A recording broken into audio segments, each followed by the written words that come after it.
तो जैसा कि लास्ट एपिसोड में हमने देखा था कि कॉप्स हर्डिंग सेक की कॉप्स किंग यूजिन जाओचिन से बात करने पहुंच गई। जाओचिन तो उसे देखकर ही काफी ज्यादा इमोशनल हो गया। यहाँ पर यूजिन उसके ब्लड सेंस को एब्जॉर्ब करने लगी थी, मगर उसने जैसे तैसे खुद को रोक लिया क्योंकि वो जाओचिन को खत्म करना नहीं चाहती थी। साथ ही जाओचिन ने उससे वादा किया कि वो यूजिन को कॉप्स हर्डिंग सेक से आजाद करवा देगा।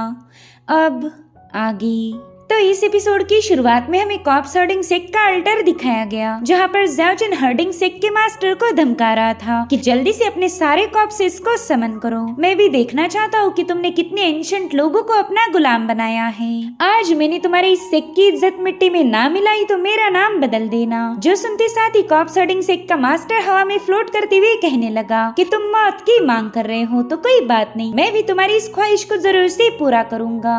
और इतना कहते साथ ही उस बंदे ने अपने एक स्पिरिट समनिंग फॉर्मेशन को एक्टिवेट कर दिया और अब वो अपनी ब्रॉन्ज रिंग का इस्तेमाल करते हुए उस फॉर्मेशन पर कई सारे एनर्जी फ्लोज क्रिएट करने लगा। देखते ही देखते उस फॉर्मेशन पर टोटल 13 एनर्जी फ्लोज क्रिएट हो चुके थे और फिर आसमान में एक टोर्नेडो क्रिएट होकर उसमें से कुछ कॉफिन्स बाहर आने लगी। वो सारी कॉफिन्स उस फॉर्मेशन पर आकर पटक रही थी। जाओचिन भी इस नजारे को देखकर थोड़ा सा क्यूरियस हो गया। वो जानना चाहता था कि आखिर कॉप्स हर्डिंग सेक की कौन सी नई चाल है और अब उन कॉफिन्स के अल्टर पर सेटअप होते साथ ही वो फॉर्मेशन डीएक्टिवेट हो गया। साथ ही साथ उन सभी कॉफिन्स की लीड हट चुकी थी और उसमें से 13 कॉप्सेस बाहर आने लगे। इन कॉप्सेस की ऑरा इतनी ज्यादा भयानक थी कि वहाँ मौजूद हर एक कल्टीवेटर पैनिक हो गया। वेल सभी कॉप्सेस एंशिएंट ईरा से बिलोंग करते थे। एक जमाने में इन सब ने अपने सेक के लिए काफी सारी कुर्बानियां दी थी, लेकिन आज जो कॉप्स हर्डिंग सेक के हाथ की कठपुतलियां बन चुके हैं। सो इस तरह से इन 13 एंशिएंट कॉप्सेस ने जाओचिन को चारों ओर से घेर लिया।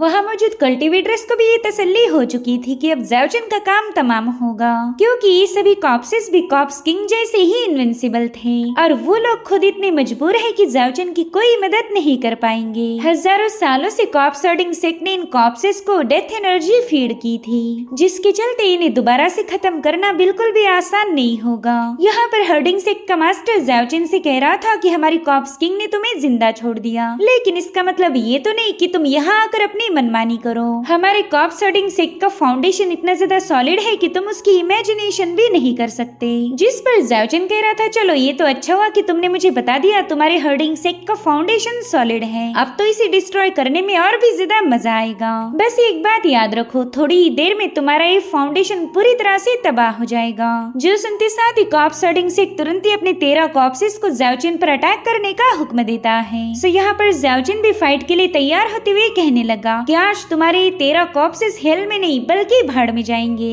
और इतना कहते साथ ही जाओचिन ने उन कॉप्सेस पर हमले करना शुरू कर दिए। उसके हेलबर्ट के अटैक से वो सारे कॉप्सेस बुरी तरह से घायल होने लगे, लेकिन वो लोग तो ऑलरेडी मर चुके थे, इसलिए इंजर्ड होना उनके लिए कोई मायने नहीं रखता। जाओचिन उन पर मुसलसल वार करते हुए कह रहा था कि आज मैं तुम्हारी ओपनिंग सेरेमनी को कॉप्स स्लॉटर फेस्टिवल में बदलने वाला हूँ। यहाँ पर जाओचिन के स्लैशेस इतने ज्यादा जबरदस्त थे कि वो कॉप्सेस उसकी एनर्जी से ही पीछे पुश होने लगे।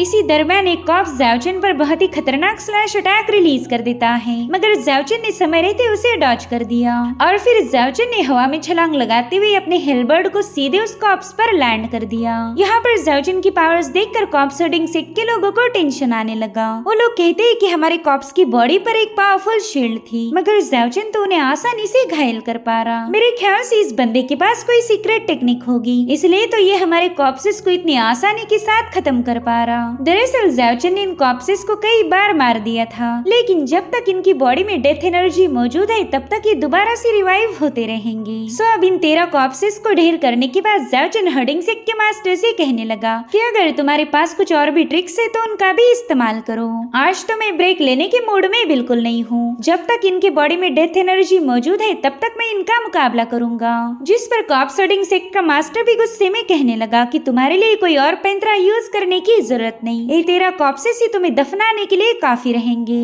तुम्हें तो अभी तक इनकी मिस्टीरियस पावर्स के बारे में कोई आइडिया नहीं, इसलिए तो तुम इतना ज्यादा उछल रहे हो। सब उस मास्टर ने अपनी ब्रॉन्ज रिंग का इस्तेमाल करते हुए उन कॉप्सेस को मैनिपुलेट करना शुरू कर दिया और ऐसा होते साथ ही 2 कॉप्सेस बड़ी तेजी के साथ जाओचिन की तरफ भागने लगे। उनका फुटवर्क इतना ज्यादा खतरनाक था कि जाओचिन भी उनकी मूव्स का अंदाजा नहीं लगा सकता। तभी वहाँ मौजूद बंदा कहने लगा कि ये तो हमारे सेक की एक सीक्रेट टेक्निक है। इसका मतलब तो ये हुआ हुआ कि ये कॉप्सेस कोई और नहीं बल्कि हमारे ही सेक्ट के एंसेस्टर थे। और तभी एक कॉप्स ज़ाओजिन पर हमला करने रवाना हो गई, लेकिन ज़ाओजिन साइड में हटते हुए अपना हेलबर्ड सीधे उसके आर पार घुसा देता है। साथ ही साथ उसने दूसरे कॉप्स को भी अपने हेलबर्ड के एक ही फटके में निपटा दिया। तभी वहाँ मौजूद कल्टीवेटर कहने लगा कि ये कॉप्सेस तो अपनी इंटरनल एनर्जी को सर्कुलेट कर पा रहे और इसी वजह से ये अपनी मार्शल आर्ट का भी इस्तेमाल कर सकते हैं, जो कि एक कॉप्स के लिए तो बिल्कुल ही इम्पॉसिबल होना चाहिए। ऐसा काम तो बस एक जिंदा पर्सन ही कर सकता था। और उतने में एक कॉप्स ने ज़ाओजिन पर इनियांग एनर्जी से हमला कर दिया, मगर ज़ाओजिन उसी की इनियांग फायर का इस्तेमाल करते हुए उसी कॉप्स को खत्म कर देता है। वेल इस इनियांग फायर टेक्निक को एक बंदे ने पहचान लिया था। वो कहता है कि ये तो हमारे फैमिली की एक सीक्रेट टेक्निक है। सो अब धीरे धीरे करते हुए उन कल्टीवेटर्स में काफी ज्यादा गुस्सा बढ़ने लगा, क्योंकि हर्डिंग सेक्ट ने उनके सभी एंसेस्टर की बॉडीज पर कब्जा किया था। इधर वो 13 कॉप्सेस दोबारा से रिवाइव हो गए और उन्होंने एक साथ मिलकर ज़ाओजिन पर हल्ला बोल दिया। हालांकि ज़ाओजिन भी पीछे नहीं हटने वाला। उसने तो अपने 2 ही फटकों में 12 कॉप्सेस को निपटा दिया, मगर अभी भी एक मास्टर जिंदा था। तो ज़ाओजिन ने उस पर भी अपने पाम अटैक से हल्ला बोल दिया, जिससे वो कॉप्स घायल होते हुए काफी दूर घसीटा गया। लेकिन तब तक कॉप्स हर्डिंग सेक्ट का मास्टर एक मॉन्क को रिवाइव करता है, तो उस मॉन्क ने भी फटाफट से जाकर अपनी एक ऑसम सी टेक्निक को एक्टिवेट कर दिया। आसमान से एक खौफनाक फिनोमिना क्रिएट होते हुए उसमें से एक हैंड बाहर आने लगा। वेल कल्टीवेटर्स ने तुरंत ही इस टेक्निक को पहचान लिया था। वो कहते हैं कि ये तो ग्रेट कंपैशन पाम है, यानी कि कॉप्स हर्डिंग सेक्ट के मास्टर ने शाओलिन टेम्पल के मॉन्क को भी नहीं बख्शा। ये लोग एक नंबर के कमीने हैं। ये लोग तो मुर्दों से भी काम ले रहे। इनके जैसा घटिया सेक्ट हमने आज तक नहीं देखा। वहीं पर ज़ाओजिन ने उस कंपैशन पाम के अटैक को रोकने के लिए अपने आसपास एक बहुत ही पावरफुल शील्ड को फॉर्म कर लिया। तब तक कॉप्स हर्डिंग सेक्ट का मास्टर दूसरे कॉप्सेस को भी रिवाइव कर देता है। वो ज़ाओजिन से कह रहा था कि चाहे इस दुनिया में कोई बंदा कितनी ही ऊंचाइयों पर क्यों न पहुंच जाए, आखिरकार उसे मिट्टी में ही मिल जाना है। जिंदगी धोखा तो मौत एक सच्चाई है, लेकिन तुम्हारे जैसे लोग इस बात पर बिलीव नहीं करते। ये सभी लोग न जाने कई सौ सालों पहले ही मारे गए थे, लेकिन हमने इन्हें दोबारा से रिवाइव किया, इन्हें जिंदगी जीने का मौका दिया। ऐसी सेकंड लाइफ हर किसी को नसीब नहीं होती। तुमने तो हमारे कॉप्स हर्डिंग सेक्ट का शुक्रिया अदा करना चाहिए कि हमारी वजह से तुम्हारे एंसेस्टर्स अभी भी जिंदा हैं। इधर ज़ाओजिन कंपैशन पाम की वजह से काफी ज्यादा सप्रेस हो रहा था, लेकिन वो कॉप्स हर्डिंग सेक्ट से कह रहा था कि तुम्हारी ऐसी सेकंड लाइफ भाड़ में जाए। अगर तुम्हें इन मुर्दों की सेकंड लाइफ इतनी ही ज्यादा पसंद है तो क्यों ना मैं भी तुम्हें ऐसा ही बना दूं। जब कोई बंदा तुम्हें मौत के बाद भी अपनी उंगलियों पर नचाए, तब तुम्हें पता चलेगा कि उन कॉप्सेस पर क्या बीतती होगी। एक जमाने में ये सभी लोग मास्टर्स थे, लेकिन आज ये बस तुम्हारे गुलाम हैं। जिस पर बंदा कहने लगा कि ज़ाओजिन तुम्हारा हमारे कॉप्स किंग के साथ काफी गहरा कनेक्शन है, तो तुमने हमारा शुक्रिया अदा करना चाहिए, क्योंकि तुम उससे हमारी ही वजह से मिल पाए। हमने ब्लड सैक्रिफाइस करके उसे इतने सालों तक जिंदा रखा। वो एक इटर्नल इमॉर्टल बन चुकी है, जिसे कोई भी खतरनाक ताकत आसानी से मिटा नहीं सकती। वेल यहाँ पर यूजिन का जिक्र सुनते ही ज़ाओजिन को काफी ज्यादा गुस्सा आने लगा। वो कह रहा था कि ऐसी इटर्नल इमॉर्टलिटी किस काम की जो दूसरों का खून पीकर हासिल की हो। और अब यहाँ पर ज़ाओजिन की बॉडी से इतनी भयानक एनर्जी रिलीज होती है कि कॉप्स हर्डिंग सेक्ट का अल्टर पूरी तरह से डिस्ट्रॉय हो गया। और फिर ज़ाओजिन ने दोबारा से उन 13 कॉप्सेस पर अटैक करना शुरू कर दिए। यहाँ पर उसके हेलबर्ड की मूव को कोई भी गेस नहीं कर पा रहा था। ज़ाओजिन के इस खतरनाक अंदाज को देखकर तो गोशी के भी होश उड़ गए। वो समझ गया था कि इस बार उनके हर्डिंग सेक्ट ने गलत बंदे से पंगा लिया है। यहाँ पर ज़ाओजिन उन लोगों से कह रहा था कि अपनी गर्दन धो के साफ रखो, क्योंकि थोड़ी देर में मैं उसे काटने वाला हूँ। लेकिन उतने में ही कॉप्स हर्डिंग सेक्ट का मास्टर ज़ाओजिन को अपनी जंजीरों में जकड़ लेता है। साथ ही वो यहाँ पर मौजूद हर एक कॉप्स की डेथ एनर्जी को उनकी बॉडी से बाहर निकालने लगा। दरअसल इसका प्लान था कि इस डेथ एनर्जी का इस्तेमाल करके ज़ाओजिन को खत्म करना, इसलिए वो सारी डेथ एनर्जी ज़ाओजिन के आसपास रिवॉल्व होने लगी। वो बंदा कह रहा था कि मैं तुम्हें खत्म करने के बाद एक कॉप्स में बदल दूंगा और फिर तुम ही हमारी हर्डिंग सेक्ट को प्रोटेक्ट करोगे। इन कॉप्सेस की डेथ एनर्जी 1000 साल पुरानी है, तो तुम इसके सामने बिल्कुल भी सरवाइव नहीं कर सकते। जिस पर ज़ाओजिन हंसते हुए कहने लगा कि बस 1000 साल, मुझे तो इससे और भी पुरानी एनर्जी की जरूरत थी। मगर कोई ना, मैं तुम्हारी इस ऑफरिंग को बिल्कुल भी नहीं ठुकराऊंगा। और इतना कहते साथ ही ज़ाओजिन ने उस डेथ एनर्जी को अपनी बॉडी में एब्सॉर्ब करना शुरू कर दिया। इस एनर्जी को एब्सॉर्ब करते साथ ही जाओजिन की बॉडी में मौजूद लाइफ एनर्जी भी एक्टिवेट हो गई ताकि दोनों एनर्जीज का संतुलन बना रहे। वहीं पर जाओजिन को डेथ एनर्जी को इतनी इजीली एब्सॉर्ब करता हुआ देखकर कॉप सर्डिंग सेक्ट के सभी मास्टर्स हैरान हो गए। वो कह रहे थे कि एक लिविंग पर्सन कभी भी डेथ एनर्जी को एब्सॉर्ब नहीं कर सकता। अगर उसने ऐसा किया तो ऑन द स्पॉट मारा जाएगा, लेकिन इस जाओजिन पर तो कोई असर ही नहीं हो रहा। और अगला नजारा ऐसा था जिसे देखते साथ ही ये लोग शॉक हो गए। जो 13 कॉप्सेस जाओजिन को मारने की कोशिश कर रहे थे वही उसके सामने नील करने लगे, मानो उन्होंने जाओजिन के सामने पूरी तरह से सबमिट कर दिया। जाओजिन भी इवल स्माइल करते हुए कहने लगा कि मैं इतना ज्यादा भयानक हूँ कि मुर्दों को भी शर्म आ जाए। जिसके बाद जाओजिन बड़े इक्वल अंदाज में कॉप्स के पास चला गया। उसने अपना हाथ उस कॉप्स के सिर पर इस अंदाज में रखा मानो वही इन सब का मसीहा हो, और वो कॉप्स भी बस चुपचाप से इसके सामने सिर झुकाकर बैठा हुआ था, जो इन्हें गुलामी की जंजीरों से आजाद कर देगा। और फिर यहाँ पर जाओजिन ने उस कॉप्स की गर्दन उड़ा दी। ये देखते साथ ही कॉप सर्डिंग सेक्ट के मुंह तो खुले के खुले रह गए। उन्हें तो उम्मीद थी कि वो अपने 13 कॉप्सेस के जरिए यहाँ पर अपना डोमिनेंस साबित कर देंगे, लेकिन उनकी बाजी उन्हें पर पलट गई। वहीं पर जाओजिन जैसे जैसे आगे बढ़ रहा था वो कॉप्सेस अपने आप वैनिश होने लगे। ऐसा लग रहा था कि मानो इन कॉप्सेस ने अपने मालिक के सामने खुद को ही तबाह कर दिया। असल मायनों में तो जाओजिन ने इन सभी को मुक्ति दी थी। अब कॉप सर्डिंग सेक्ट इनका इस्तेमाल नहीं कर पाएगा। अब ये देखते साथ ही कॉप सर्डिंग सेक्ट का मास्टर अपना एक दाव खेलता है। उसने अपने हुक्म के इक्के को बाहर निकाल लिया जो कि था एक फॉलन एंजल। तो जाओजिन ने भी बड़े इक्वल अंदाज में जाकर उस फॉलन एंजल को पीछे की तरफ पुश कर दिया, और फिर जाओजिन का हेलबर्ड सीधे उस फॉलन एंजल की बॉडी को भेज चुका। इतना ही नहीं, जाओजिन ने उस फॉलन एंजल को इतनी जोरदार लात मारी थी कि वो एंजल सीधे जाकर कॉप सर्डिंग सेक्ट के मास्टर पर ही पटका गया। तब तक जाओजिन भी अल्टर पर कूद चुका था। इस अकेले बंदे ने ही कॉप सर्डिंग सेक्ट पर अपना दबदबा कायम किया, और ये उस सेक्ट के प्राइड पर बहुत बड़ी चोट थी। कॉप सर्डिंग सेक्ट हजारों सालों बाद अभी अभी रिवाइव हुआ है, तो इतनी जल्दी तो जलील नहीं होना चाहते थे। वो लोग कहते हैं कि अगर ये बात कल्टीवेशन की दुनिया में फैल गई तो हमारी इज्जत की धज्जियां उड़ जाएगी। सभी लोग हमारे कॉप सर्डिंग सेक्ट को हल्के में लेंगे, मगर हम अभी भी इस बाजी को पलट सकते। जाओजिन फिलहाल काफी ज्यादा घायल है, बस थोड़ी देर के लिए हम इसके साथ फाइट करेंगे और फिर बाद में हमारे एंशिएंट कॉप्सेस आकर इसका खात्मा कर देंगे। इसलिए कॉप सर्डिंग सेक्ट के सभी मास्टर्स ने जाओजिन को चारों ओर से घेर लिया। यहाँ पर जाओजिन दिल ही दिल में कहने लगा कि मैं अब काफी ज्यादा एग्जॉस्ट हो चुका हूँ।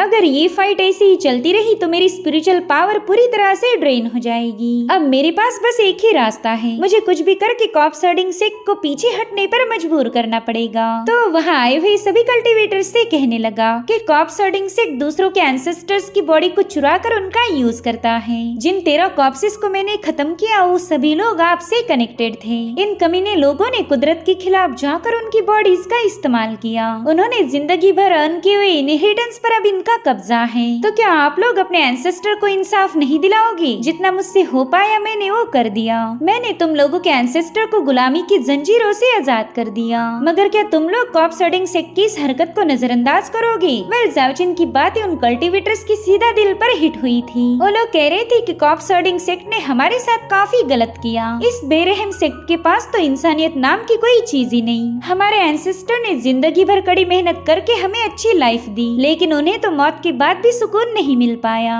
नहीं, हम इस अत्याचार को नजरअंदाज नहीं कर सकते। कॉप सर्डिंग सेक्ट को इसका जवाब देना पड़ेगा। वेल, इन सभी कल्टीवेटर्स को भड़का हुआ देखकर सेक्ट लीडर को काफी ज्यादा टेंशन आने लगा। वो समझ जाता है कि अब वो और चालबाजी नहीं कर सकता। अगर उन्होंने कुछ किया तो पूरी दुनिया के दुश्मन बन जाएंगे। वो सभी कल्टीवेटर्स कह रहे थे कि हम लोग यूनाइट होकर तुम्हारे सेक्ट को पूरी तरह से मिटा सकते हैं, ताकि तुम्हारा ये वाहियात सेक्ट कभी किसी कॉप्स का फायदा ना उठा पाए। तुम लोगों ने डेड एंसेस्टर्स का अपमान किया, इसीलिए तुम्हें भी मौत की सजा मिलनी चाहिए। वेल, इन सब की बातें सुनकर तो सेक्ट मास्टर के मानो खून में ही आग लग गई। उसका तो दिल कर रहा था कि इन सभी लोगों को खत्म करके इन्हें भी अपनी डेड आर्मी का हिस्सा बनाया जाए। वहीं पर वो कल्टीवेटर उनसे सवाल पूछ रहे थे कि बताओ तुमने ऐसा क्यों किया। इसलिए वो सेक्ट मास्टर गुस्से को पीते हुए थोड़ा सा शांत हो गया। वो सबको बताने लगा कि हमारा कॉप सर्डिंग सेक्ट इस दुनिया का दुश्मन नहीं बनना चाहता, और ना ही आपके इमोशंस को हर्ट करने का हमारा कोई इरादा था। हमने तो आप सभी से दोस्ती बनाए रखने के लिए इस ओपनिंग सेरेमनी को ऑर्गेनाइज किया था।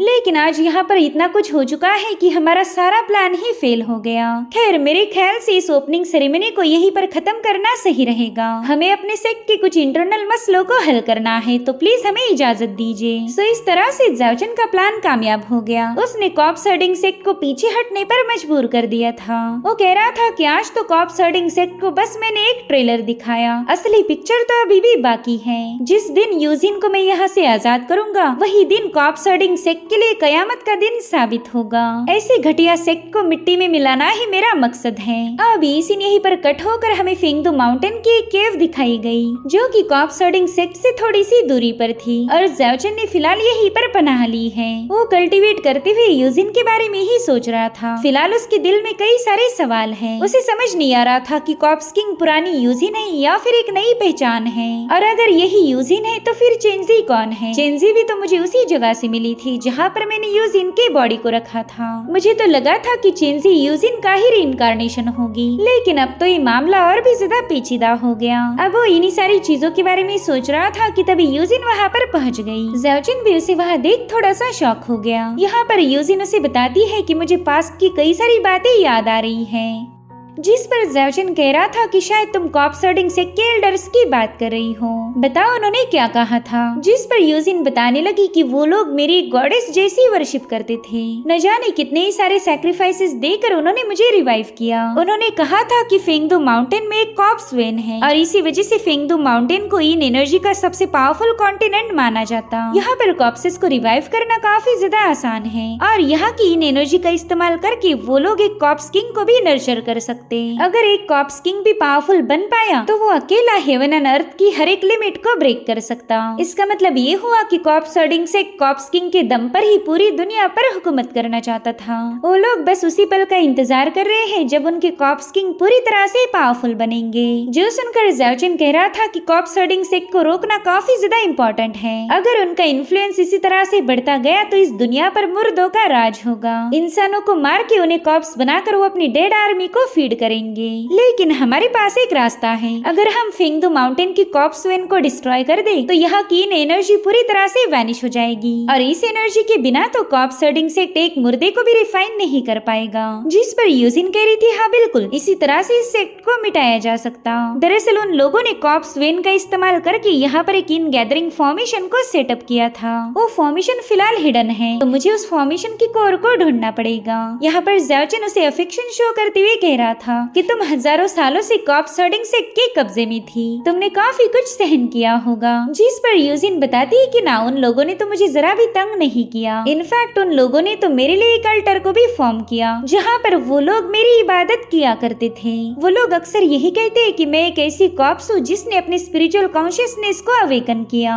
साथ ही उन्होंने ये भी जिक्र किया था कि एक पावरफुल डिवाइन मुझे प्रोटेक्ट कर रही। अब डिवाइन का जिक्र सुनते ही ज़ाओजिन भी काफी ज्यादा हैरान हो गया। यूजिन उसे बताती है कि मैंने कई बार उस डिवाइन के प्रेजेंस को महसूस किया है। दरअसल वो एक औरत है। वेल ज़ाओजिन अब इस डिवाइन के बारे में जानना चाहता था। हो सकता है कि इस डिवाइन का उसकी पास्ट लाइफ के साथ कोई ना कोई कनेक्शन हो। वो डिवाइन हजारों सालों से एग्जिस्ट कर रही, यानी कि लाइफ एंड डेथ अब उसके लिए कोई मायने नहीं रखती। मेरे ख्याल से 10,000 साल पहले यूजिन 100 फ्लावर वैली में पूरी तरह से हील हो गई थी। हो सकता है कि इसकी बॉडी को हील करने में उसी डिवाइन ने मदद की होगी। यहाँ पर यूजिन उसे बताती है कि उस बंदी के पास सुप्रीम फॉरगेटफुलनेस ऑफ इमोशन है। दरअसल इमोशनलेस होना ये तियांताई सेक्ट की सबसे बड़ी खासियत थी। तो हो सकता है कि वो बंदी तियांताई सेक्ट की ही कोई एंसेस्टर हो। यहाँ पर ज़ाओजिन सोच रहा था कि अगर वो बंदी यूजिन को इतने सालों से प्रोटेक्ट करती आ रही है तो उसने यूजिन की बॉडी पर अपना एक स्पिरिचुअल मार्क भी सेटअप किया होगा। उसी मार्क का इस्तेमाल करके वो बंदी यूजिन के साथ अपने कनेक्शन को मेंटेन रख रही। हो सकता है कि वो हम दोनों की बातें भी सुन पा रही हो। उस डिवाइन ने यूजिन को सेफ रख के मुझ पर बहुत बड़ा एहसान किया है। अगर कभी मौका मिला तो मैं उससे पर्सनली मिलकर उसका शुक्रिया अदा करूंगा। जिसके बाद वो यूजिन से कहता है चलो जल्दी से मुझे अपने पाँव दिखाओ। जो सुनते साथ ही यूजिन शर्म के मारे ब्लश करने लगी। वहीं पर ज़ाओजिन उससे कह रहा था कि अरे नहीं, मैं तो बस तुम्हारी डेथ एनर्जी को चेक करना चाहता हूँ। दरअसल मैं उस डेथ एनर्जी को एब्जॉर्ब करना चाहता हूँ। जिस पर यूजिन बताने लगी कि मेरी डेथ एनर्जी हजारों साल पुरानी है, अगर तुमने उसे टच भी किया तो भी तुम्हारी जान चली जाएगी। और तुम्हें तो पता है मैं तुम्हें कोई नुकसान नहीं पहुंचा सकती, तो प्लीज ऐसा मत करो। लेकिन ज़ाओचिन भी तो हाफ डेड और हाफ अलाइव था। उसकी बॉडी में लाइफ एंड डेथ बीड मौजूद है, जो कि दोनों डिफरेंट एनर्जीज को स्टेबल करने में ज़ाओचिन की हेल्प करते, इसलिए यूजिन की डेथ एनर्जी उसे ज्यादा नुकसान नहीं पहुंचा पाएगी। सो अब यूजिन ने भी उसकी बात मानते हुए अपने पाँव में मौजूद डेथ एनर्जी को रिलीज करना शुरू कर दिया। वहीं पर ज़ाओचिन भी कल्टीवेशन में बैठकर उस एनर्जी को डिवावर करने लगा। लेकिन देखते ही देखते डेथ एनर्जी की क्वांटिटी और भी ज्यादा बढ़ने लगी, जिससे तो पूरी केव ईवल एनर्जी से भर जाती है। यहाँ पर ज़ाओचिन ने भी उस एनर्जी को डिवावर करना शुरू कर दिया था, मगर यूजिन के पास एक एंशिएंट ईवल पावर है। हजारों सालों पुराना ब्लड एसेंस ज़ाओचिन पर हावी हो रहा था, जिससे तो इस डिवावरिंग प्रोसेस में उसे काफी ज्यादा तकलीफ होने लगी। वेल, इस डेथ एनर्जी का ज़ाओचिन पर अच्छा असर होगा या बुरा, ये हमें अगले एपिसोड में पता चलेगा। Thank you so much for watching. Bye bye, take care.